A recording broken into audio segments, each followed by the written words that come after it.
কখনো এরকম কিছু মানুষের সাথে তোমার দেখা হয়েছে যারা তোমাকে লুকিয়ে লুকিয়ে নকল করে? আমি বলছি, আমার সাথে হয়েছে। এরকম লোকেরা তোমার আশেপাশে থাকবে, আশেপাশে ঘোরাফেরা করবে, তুমি কি খাও, তুমি কি পরো, তুমি কি করো, ঠিক আছে, সবকিছু নোটিশ করবে।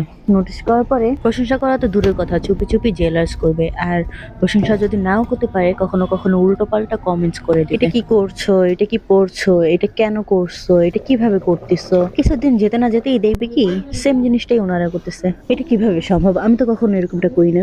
আমার যদি কারো কোনো জিনিস ভালো লাগে, কারো স্টাইল বা কোনো কোনো কিছু যদি আমার পছন্দ হয়ে থাকে, আমি তাকে বলে দিই সরাসরি, যাবো তোমার এটা খুব সুন্দর, ঠিক আছে, আমার ভালো লেগেছে। তুমি যদি মন খারাপ না করো, তাহলে আমি এটা করতে চাই। সে যদি এটা অ্যালাউ করে, তাহলে আমি এটা করি, আর অ্যালাউ যদি না করে, তাহলে আমি এটা করি না। সাইলেন্টলি কপি করার কি আছে? তোমার যদি সরাসরি বলতে পারো যে হ্যাঁ আপু তোমার এটা ভালো লেগেছে, বাট এখনকার মানুষরা এগুলো বলবে না, কারণ না জানি না কেন বলে না, কিন্তু এই ধরনের স্বভাবগুলো না বেশিরভাগ মেয়েদের মধ্যেই পাওয়া যায়। মানে জেলাস করার কি আছে? এই ধরনের কাজগুলো করে মনের মধ্যে যে কি শান্তি পায় তা আমি নিজেও বুঝে পাই না।